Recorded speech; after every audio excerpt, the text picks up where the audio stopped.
Thanks to the support as a channel member, Kyle Mollix. Well, it was bound to happen sooner or later after 10 years of daily Football Manager YouTube videos. I finally got something wrong. I know, I'm flabbergasted, but Okada is a more than a goal a game striker. I never doubted him for a second. And there he is, top scorer in the J-League after 8 games. He's got 8 goals in 7 starts, because of course we had that one game where we played meta, and he's having a lovely time. I would argue the biggest difference maker was actually the return of Mitsuki Hidaka, who missed those first couple of games. And look at this guy.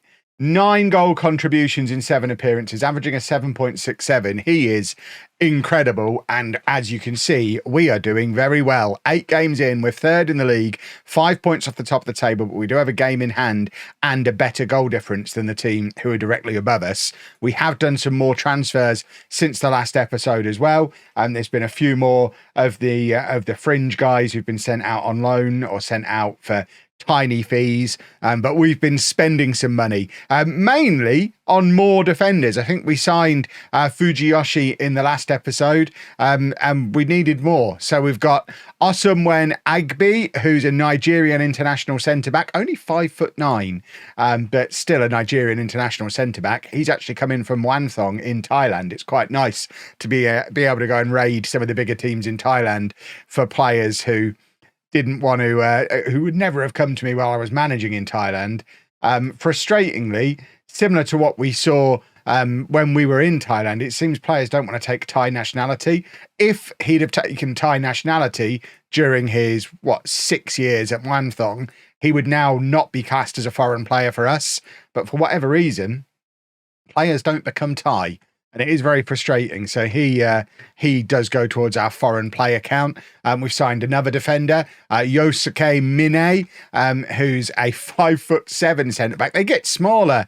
He comes in from Sapporo, who got relegated at the end of last season. We've signed a couple of players from them now, but he used to play for our rivals Gambara. So like I say, play for them. They spent £1 million on him and then never used him. So this is his second time coming to Osaka, and so far not being used, because obviously we have quite a lot of defenders now. And then we also signed Mitsunori Watanabe, who is a Japanese striker, 2.5 stars of current ability. Had started the season really well down in the second tier, 3 goals in his first 6 appearances. So based on that, we threw £500,000 at him to come in as our new backup striker, because our third choice striker, because our other third choice striker, we've moved on. I think is it him? Yeah, he was our previous third choice striker. He's gone to Shimizu S-Pulse, where he's not scoring goals. Who'd have thought? Shimizu actually spent most of deadline day trying to sign Okada. We ended up turning down, I think, £7 million for him from Shimizu.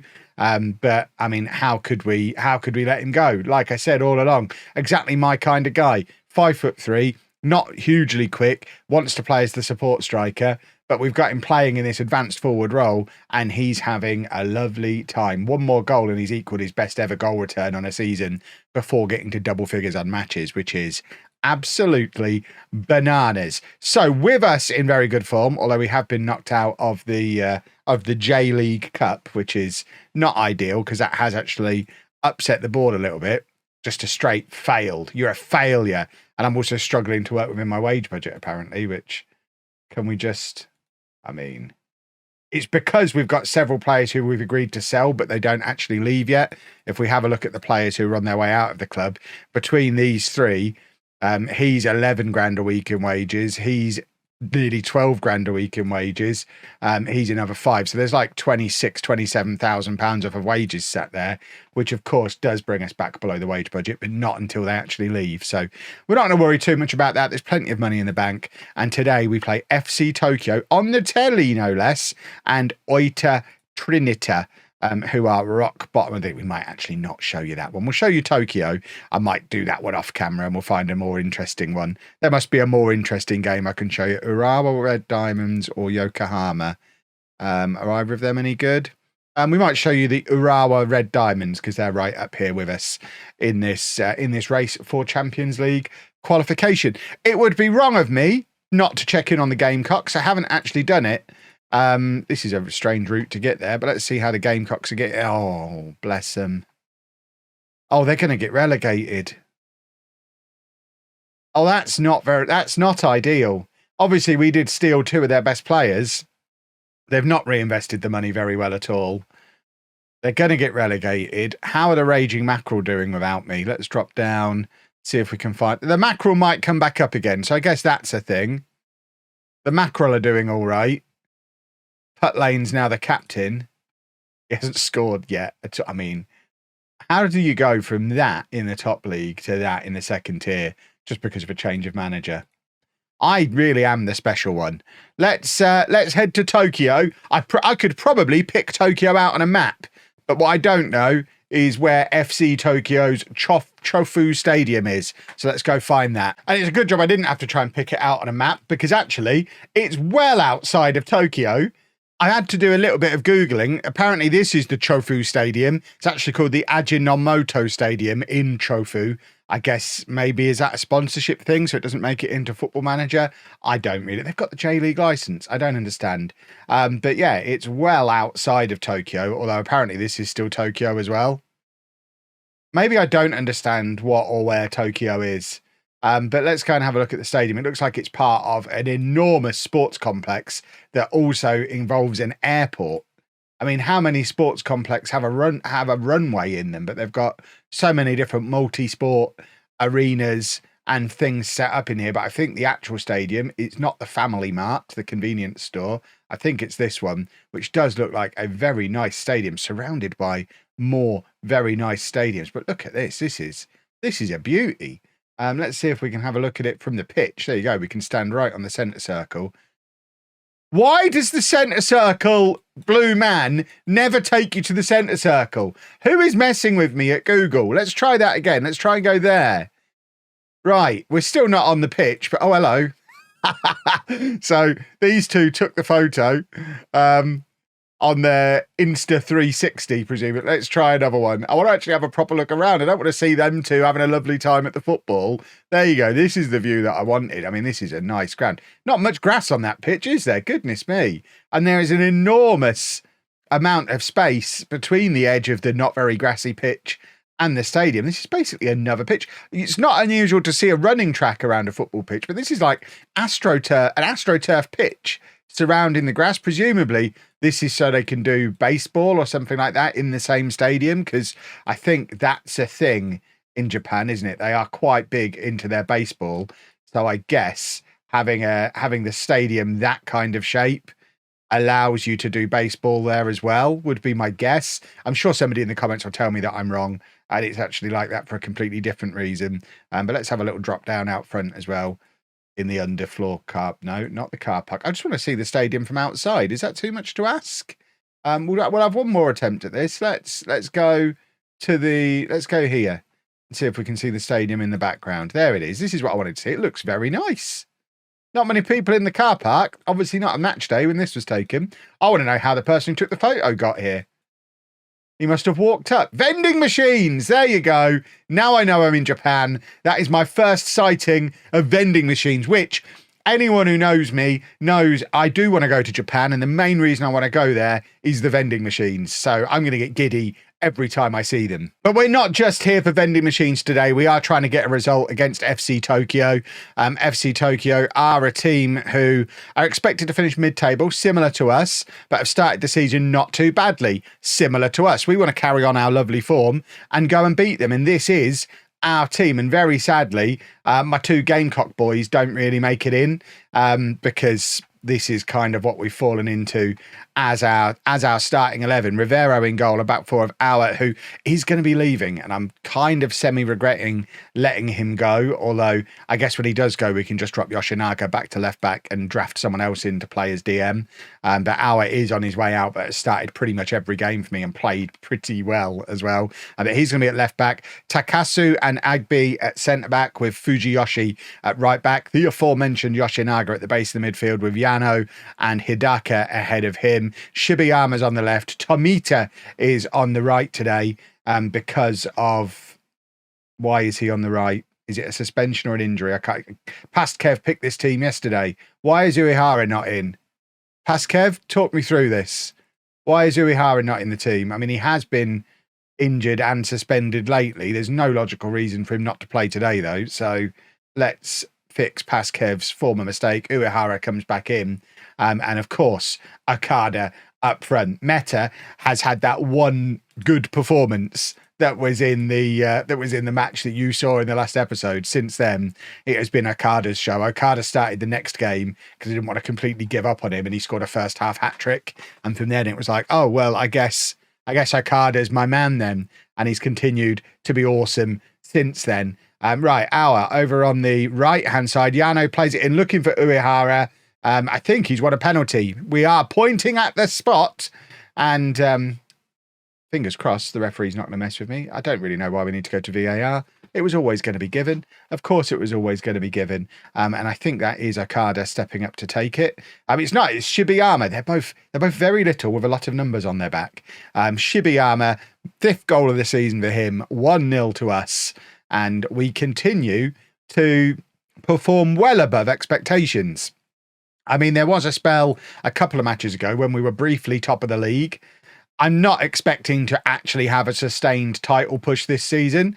But as you can see, as of right now, and I don't know that we should be playing pervert corners in any circumstances, we have ended up basically from the corner doing a cross, but it was an outswinger rather than an in-swinger, and everyone had already left because we took so long. So that was a complete waste of time.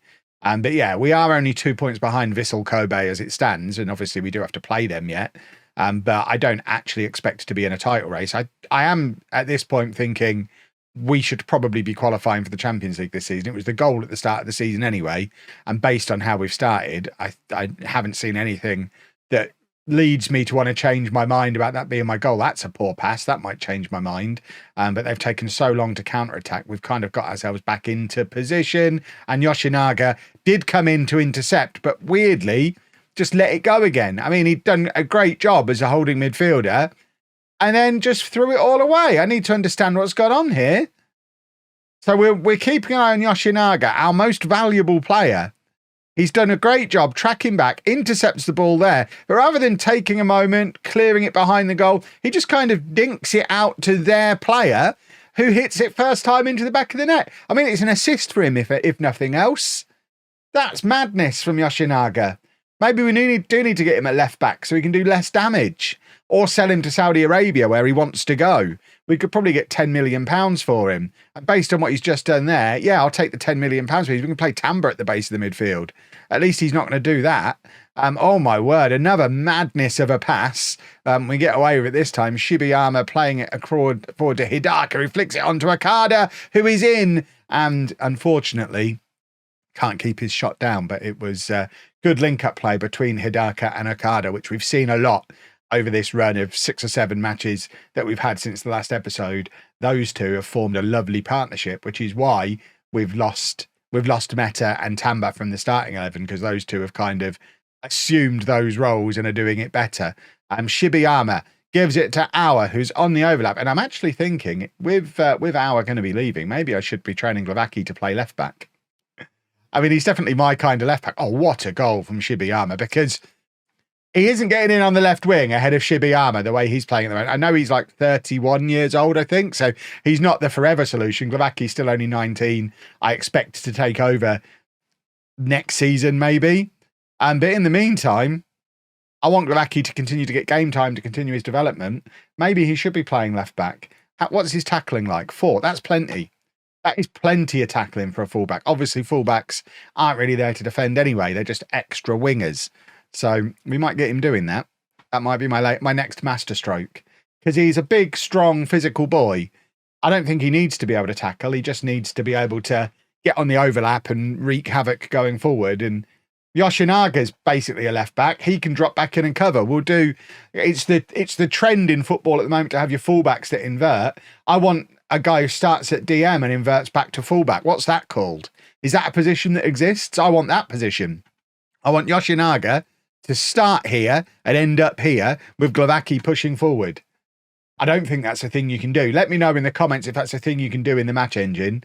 I want to make that happen. I think the only way you do it is you start Yoshinaga there as an inverted wing back. and probably put Glavaki in front of him as a wing back. So you probably have him lined up like that. And then you have Oshinaga invert and he ends up there, but it kind of happens in reverse of how I want it to work. Should we try Glavaki at left back? Or is Shibayama a better option there? No. Let's try Glavaki there and see what happens. We're doing some experimenting. Let's see if he looks completely lost playing in that position. I mean, what's the worst that could happen, eh? Because what I'm thinking is we could potentially do this. We might do this. We're experimenting. So we have him inverting into there and then hit. I mean, is that madness? Because he's a centre-back playing at right-back. So you can then have him be an inverted full-back. So you've then got a back three. We're only 2-1 up, and I'm up to no good. I probably need to calm down. Right, Ishii is another one who is basically a centre-back, and we'll also bring on him as well. And there you go. My new shenanigans formation. Let's see how this works out. We're drifting very close. To those of you who watch me on Twitch, which I haven't streamed on Twitch for a little while because my back's hurting, but those of you who do watch me on Twitch would have experienced the Special K before. We are, without it being a meme, drifting towards a Special K based on the personnel we've got available to us. There is Glavaki pushing forward, and there's Yoshinaga coming in and doing what I wanted him to do. So, I mean, the left-hand side's working exactly as intended. This might not be total madness. It's so close to being a K shape. I don't know that you're ever going to see me experiment with that again. But it's nice to know it's there as an option and wasn't disastrous.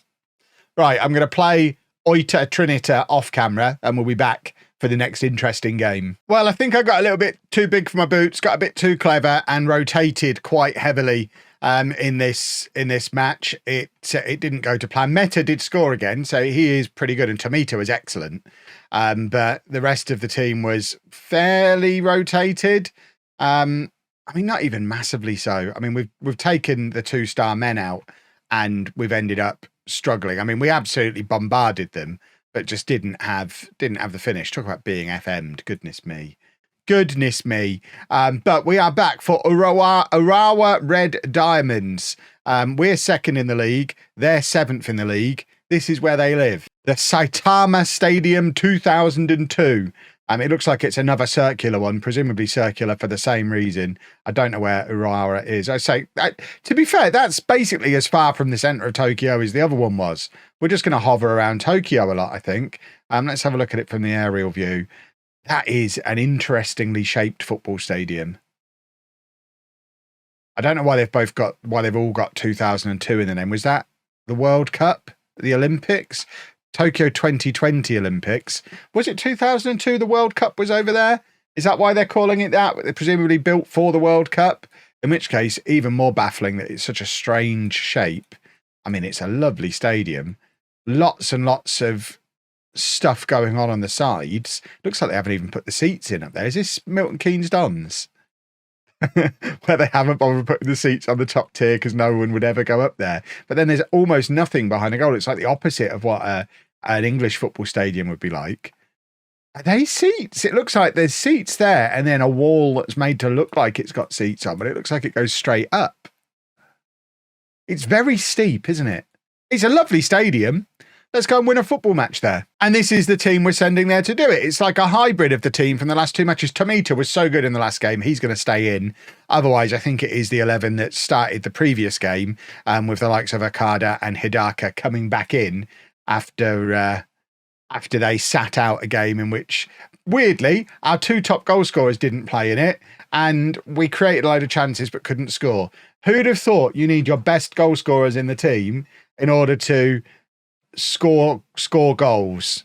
I'm learning. I'm developing into a real top tier manager. This is what these coaching badges are paying for, which, by the way, they have declined me the opportunity to do my next coaching badge. I am still sat here managing one of the top teams in the country, and one of the top in the top league in Asia. What a weird pass back to the goalkeeper that was. I'm only on a National C license. I don't think they'd actually let me have the job. But nobody will let me do it. Their fear is that if they let me do my national B, I'll be headhunted away because everyone's gagging for a foreign manager with no track record who's got a national B coaching license. That's all they want in Japan, apparently. So yeah, I don't know if I'm ever going to get to do coaching badges. We've got £5 million in the bank, so it's not a money thing anymore. They just still won't let me do it because they're afraid I'm going to get headhunted. Hopefully, if we can get a little bit of track record going on the pitch and show that we're actually pretty good and we can win stuff, maybe they'll let me do some coaching badges then. That would be super duper. And there's our in one of his final games for the club. He disappears, I think, in May. It's mid-April at this point, if I can read a calendar correctly. We're going to miss him. I might have been a little bit too hasty letting him go. It is. Do we have a date? Do they not show the date on here? There used to be a place you could look at the date. Match stat is. I thought they used to show. There's 32,000 people here. That's madness. We don't know what the date is. We'll never know. But he is definitely in his final days at the club. We are training. Why is that there? We are training Glavaki now to play left back, so we can do the hybrid special K if we absolutely have to. In reality, I think around about the time the prearranged transfers actually leave, I think our transfer window opens shortly after. So in reality, we'll probably just go and sign either a left back or a defensive midfielder. Or use one of the defensive midfielders we've already got. We've got Yoshino, who we brought, I think that was his name. We brought him in the last episode, gave him his debut. The 18-year-old who is a natural defensive midfielder. We could probably just start him and move Yoshinaga to left back and not need to mess around with Glavaki. But I don't see how Glavaki's going to get in the team unless he adds another string to his bow. He is a competent striker, apparently. I don't know why or how. I don't think I ever played him there. That must just be a hangover from before I signed him for the first time. But I need to be able to find a way to shoehorn him in somehow. And logic tells me get him in on the left-hand side. Or ask him to be patient and wait for Shibayama to move on. Because then that spot's his if he continues to develop. But then you have to play him to make it. It's all very complicated. Football management's quite hard. There's so many things to think about. So many moving parts. I just make it look easy because I'm such a special talent. Right, Okada, after me singing his praises at the start of the episode, hasn't looked very impressive. In fact, in the matches I've played since starting the episode, Meta's scored, Okada hasn't. So he's kind of disproving my theory. There you go. Now he's back. Is it disallowed? That'll be upsetting if it's disallowed. It's a lovely finish. Did he manage to stay onside, though? The referee... Go on, ref. You know what to do here. He's a good boy. The referees in Japan are very generous towards me. I like it. 2-0 puts us up to second in the league, 1 point behind Vissel Kobe, although they do have a game in hand. But, I mean, that's a nice position to be in. For first season at a new club that narrowly avoided relegation last year, and we haven't done loads to. We spent about £5 million on this squad, and we're operating at a big transfer profit. We've sold like £8-9 million worth of player. So I think we're doing incredibly well. I'm training Glavaki, but haven't actually got him on the bench today. Brilliant. I mean, this is Yoshino. That's the guy I was talking about before. Is that what I called him? He could come in and play there. In fact, what I could do, let's start practicing for life after hour. So he can go there. Hour can move forward, and then we can bring Yoshino on to play there. So we could do that combination with those two. And then obviously it would be Shibayama or Glavaki further forward, not our Hidaka, Yano. They can't come off because we don't have anyone else who can slot into that role. I mean, we could be really fancy and try Okada in the Hidaka role and get Meta on, because Meta is scoring every time. Every time Meta has started, he's scored. He's not so hot coming off the bench, but I think he's got 3 goals in 2 starts in the league. Okada needs to play in a more familiar position. Balls to that. We're trying something here. Right, we don't have a left winger to bring on. We're running out of football, boys. Right, Ishii can come on and play left back. I mean, should we do that just to calm the game down? There you go. The assistant manager will stop having a hissy fit because we've moved him forward slightly. I guess Watanabe's going to have to come on and play on the left. We've got 3 strikers on now because that's what we have. We've got lots of strikers.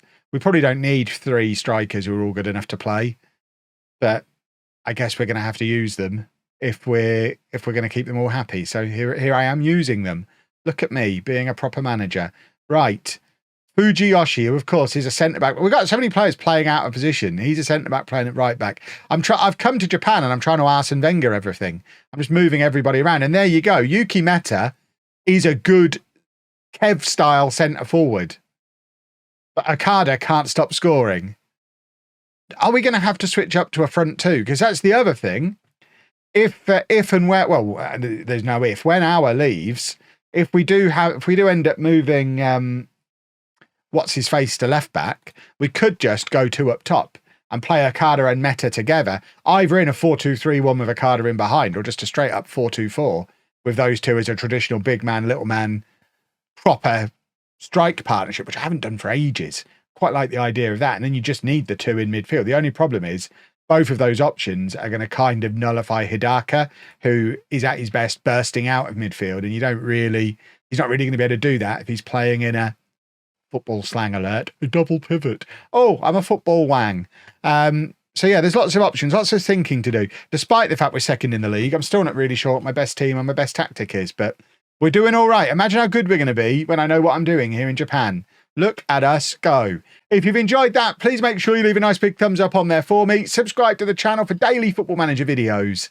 And thank you very much for watching.